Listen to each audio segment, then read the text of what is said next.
Amen. You want me to try it now? Okay. This is a part of my sermon, by the way. Mic check. 1, 2, 1, 2. Mic check. 1, 2. Can you hear me? Yes. All right. Thank you, Thomas. Let's kill the yellow mic. 1, 2, 1, 2. We good? Can you hear me? All right. So, today's message is called U and S. And even what I'm going through right now in front of you has to deal with my sermon.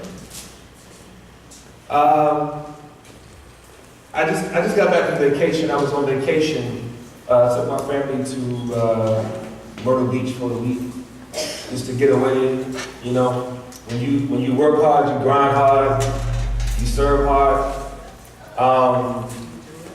It's good to get away and pull away. And at the end of my vacation, I got hit with an unexpected storm. One after another. One after another. A literal storm and metaphorical storms. I'm just going to use this mic. Let's just put the yellow one back on. I feel like I'm in a movie. We're in the bass, like, you know, you hear somebody watching an action film and you hear the bass, you're like, what they watching?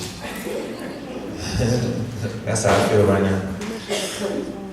Even this morning, we're having some AV unexpected things right now. I mean, you're witnessing it. One of the TVs is not working. One of our sound people couldn't make it. Stuff isn't working. Tech stuff isn't working. But God has a way of pulling all this together. It's so good it happened on a sermon I'm dealing with, uncertainty and storms, because it just fits. So thank you, Jesus, for making me a guinea pig today. I got back from vacation. We were leaving South Carolina, and coming up through Virginia, we hit a storm, a literal storm. The wind was pouring. It was like a monsoon. That morning, found out my aunt passed away of cancer. And you know, we get back to the house, and then I'm dealing with some things going on as far as one of our church revolutionaries. We don't have volunteers here, we have revolutionaries. So we had an amazing baptism service. Let's give it up for baptism candidates. Right. Then, you know, my check engine light came on my truck. And it's like, all right, okay, Jesus. And then one of our revolutionaries, we don't have volunteers here at Revolution, we have revolutionaries, people who serve. So one of our revolutionaries had to go to the hospital with a friend, couldn't make it. He has the equipment we need to make everything work. And I was like, somebody say storms. And so I was praying about what to teach on this morning. And I said U and S makes perfect sense. U and S stand for unexpected and scary. Uncertain and scary. Maybe you're like me. You're going through something right now. Melissa, can you just grab this, Eugene? Look at your pastor going through, all in front of you. I live this stuff I'm talking about, so watch me. Watch me live through it. So I'm thinking about my aunt died of cancer. I'm thinking about all these things going on in my personal life that I won't share publicly because I don't want y'all to be judging me. But I will say this. You may be like me and find yourself going through some stuff that nobody else can really understand. It may be spiritual for you. You keep hitting this spiritual glass ceiling when you're trying to get closer to God. Oh, I forgot to mention, another storm. The roof is leaking. Cameraman, Raymond, can you get a shot of this? So if you're watching this on YouTube or you're listening on SoundCloud, I apologize because the sound sounds horrible, because the sound system's not set up. But just know that you ain't the only one going through right now. We all going through a little storm. I come in from vacation and the roof is leaking. Ah, man. Somebody say storm. All right, that's all I'm going to share with y'all. I got other stuff on my mind, but we're going to keep moving. I don't know if you're like me, but maybe spiritually you've hit a glass ceiling. You feel like no matter what you do, you keep trying to get closer to God, and you know there's more to reach, but you can't seem to figure out how to get through it. Maybe you're in a financial storm where you know you need more income. You keep applying for jobs and you don't get hired. You're underqualified, you're overqualified. You lack experience, you don't have enough education. And you find yourself wondering, God, why am I going through this unexpected, uncertain, scary phase of life? If you look at the visual on the screen, oh praise God, we got both of them. Give the AV team a hand. She's in the back. That's how we had to take her from up there. She back there. Thank you, Tyrese. She's gonna miss the sermon, but she can hear it. This visual on the screen, if you look at the screen, you see this big scary wave coming over a boat. When I was at the beach, I did some reflecting. Sometimes it's hard for me to unplug because my mind goes and goes. I'm thinking about the next thing. How can we help more people know Jesus? How can we move things forward as a ministry? And I just had to unplug, man. I had to put my phone down. You know, you can't bring your phone near the water. So, I put my phone down and I just went and laid on the beach. I laid on my stomach and I looked at the waves. I was a weirdo, I laid and looked at the waves and the water would come up to me and I just kind of lift up and the waves would hit me in the face. And the waves would hit me and I looked at the waves and I said, these things look so beautiful and eloquent when they're small. But these same things, if I am ill-equipped on how to swim and navigate through them, they can consume me. Did y'all catch that? There are things in your life that you face. If your foundation is not firm and you're not on a safety zone, what once was intimidating before will no longer be intimidating now. But if you find yourself out in the water and you don't have a foundation to stand on, you don't have safety to keep you afloat, you can be consumed by one time, which was cute. Have you ever been going through something in your life and you say, man, you look back on your life and say, man, I used to really struggle with that little wave. Oh. You used to keep me up at night. You used to make me cry. I cut your ties, wave. You stole my boyfriend, wave. I used to be so angry with you, wave. But now, you so little. And the difference is not that the wave doesn't still have power, it's just that you on another level and it can't get to you like it used to. Today we're going to talk about why God uses storms. Unexpected, scary moments in your personal lives. What is the purpose of them? Some of you were in relational storms with a boyfriend or a girlfriend, perhaps your children or your parents. There's beef, there's animosity in your household or in your family tree. Some of you are dealing with a different type of storm. The storm is really your self-image, your negative perspective of yourself. You can't seem to overcome in any moment the negative self-talk and the people-pleasing that you struggle with. Well, I have hope for you today. Whether it's spiritual, personal, relational, or financial. Our main point for this morning is this. It's going to come on the screen. The storms I face are difficult yet necessary because they teach me to trust God when life is uncertain and scary. Let's make it a little bigger if you can, Tyrese.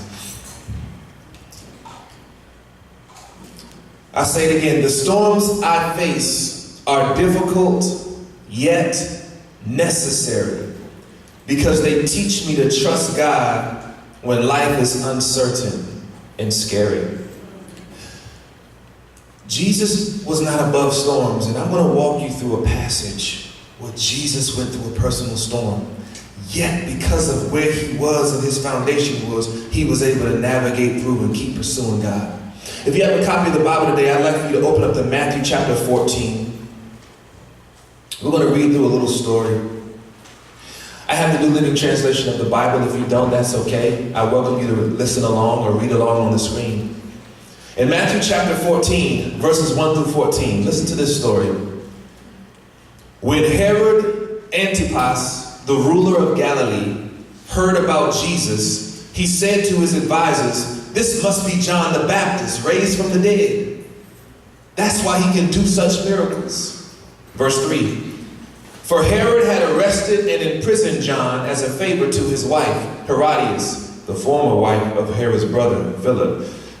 Kinky. Did y'all catch something? Did you catch it?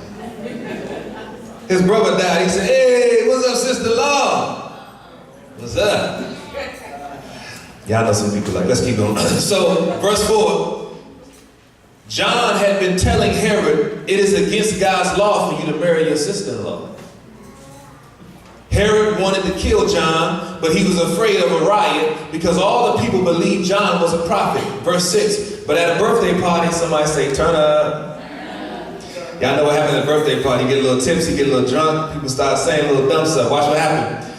At the birthday party for Herod, Herodias, his daughter, performed a dance that greatly pleased him. I'll let you interpret that. Verse 7. So he promised with a vow to give her anything she wanted. Now, sisters, if you do a dance, I'm just going to keep it. You know, this wasn't the hokey pokey or the electric slap. This, let's keep it. Let's keep going. So, verse 7. So he promised with a vow to give her anything she wanted. Verse 8. At her mother's urging, the girl said, I want the head of John the Baptist on a tray. Remember, John didn't want her to marry her brother-in-law. She thinking, I'm trying to get paid. I'm trying to marry my brother-in-law, the ruler, girl. Herodias, go do that thing. Go do that thing in front of him. Go do that thing. So she sent her daughter to go dance in front of her uncle. Okay, watch the dysfunction. She sent her daughter to go dance in front of her uncle so they could kill the man of God that was telling them what they were doing was wrong. By the way, John, the man of God that they want to kill, is Jesus' cousin. His blood cousin, his first cousin. Stay with me. Jesus is about to experience a storm in his family. Watch, watch, watch, watch. Huh.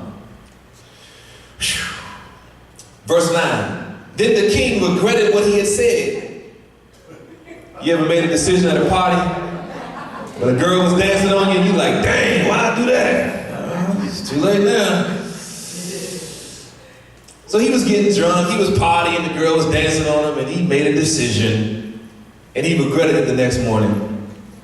Here's what happened. But because of the vow he made in front of his guests, and his pride was in the way, he issued the necessary orders. Verse 10. So John was beheaded in the prison, and his head was brought on a tray and given to the girl, who took it to her mama. Verse 12, John's disciples came for his body and buried it. Then they went and told Jesus what had happened. This is Jesus' cousin. Watch verse 13.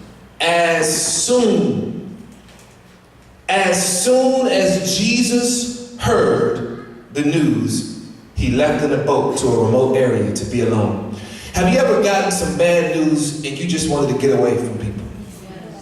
You just wanted to get away from anything, anybody. Jesus is so used to people pulling on him, needing him, wanting him to heal them, pray for them, give him a word. And some of us, if we can be honest, we get tired of being the people that everybody needs to pull on.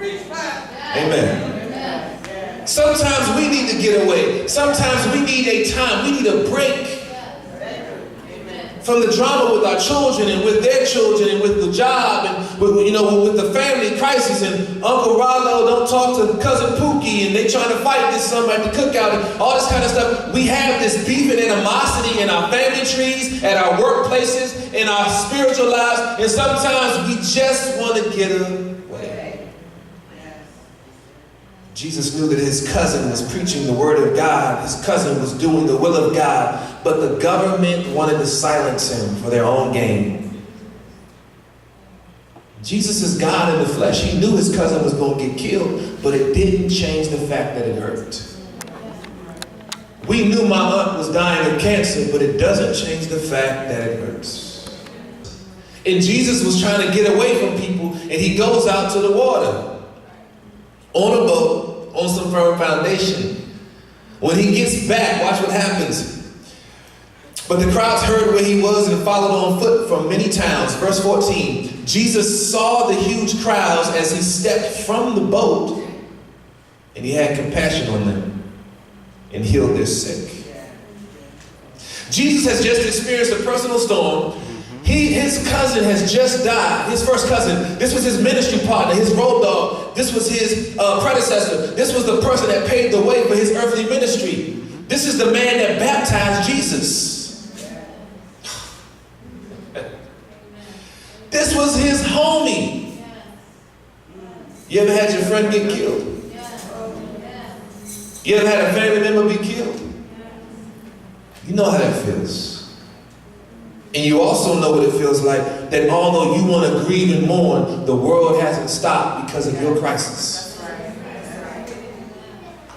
You want to take time away, but as soon as you feel like you're getting enough time away, life is right there. The emails are waiting on you in the inbox.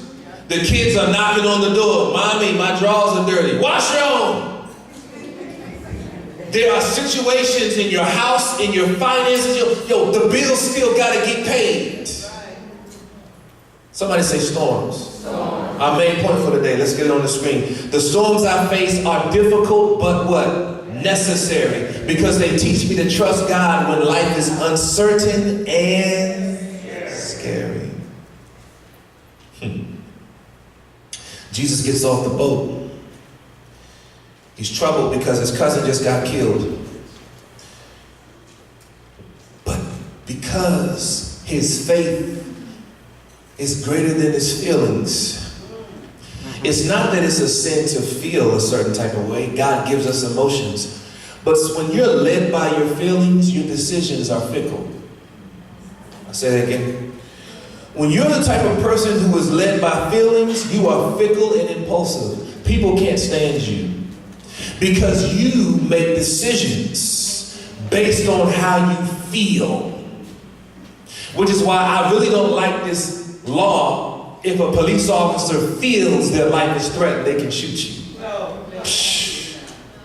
Because you feel you're threatened? Well, what did I do to threaten you? I got pulled over last week. If you follow me on Facebook, you've probably seen the video. It's got like 5,000 views now and some other stuff. I haven't even read all those comments. It's whatever.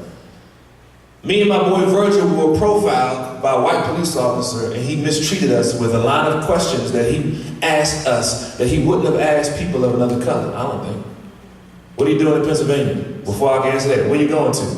Where you from? Do you have a job? What's your job?